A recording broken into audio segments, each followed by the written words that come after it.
Monsignor Howe, why did you apply for this writing workshop?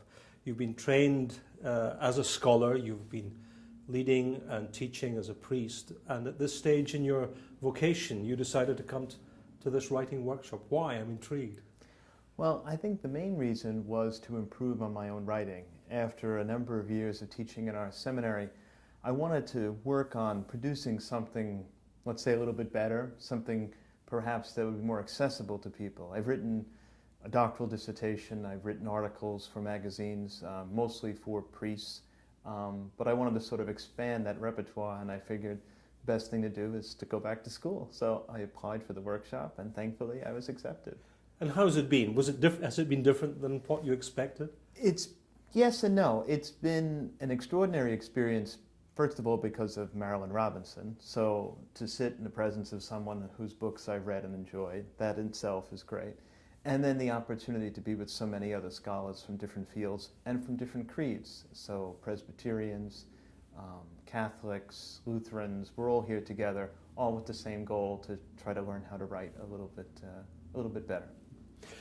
Do you have a sense that this is an important issue for the wider life of the church, for the parishes that you know, that theology might be more accessible to the faithful in the congregations?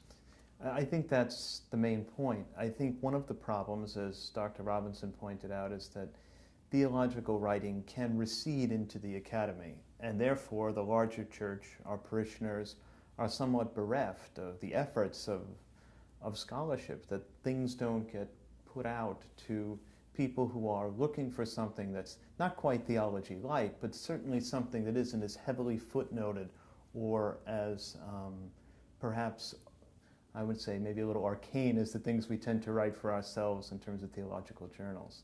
What goes on in the writing workshop? People will be intrigued by this. Well, what we do is we all write papers in advance. We exchange the papers.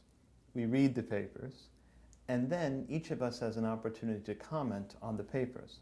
But the person whose paper is being commented upon is not allowed to speak. So there's an opportunity for us as teachers, which is rarely found, to actually be quiet, to sit back and to enjoy the constructive criticism of our peers. And it's a humbling experience, but one from which I've learned a lot already. So you really have to be attentive to one another. Absolutely. And it takes a great deal of effort to read papers from across disciplines and then to be able to comment upon them. And then to accept criticism is a humbling experience. And I'm enjoying it very much. As you go back to teach in the seminary in New York and to your parish work, what will you take with you from these 3 weeks in Princeton?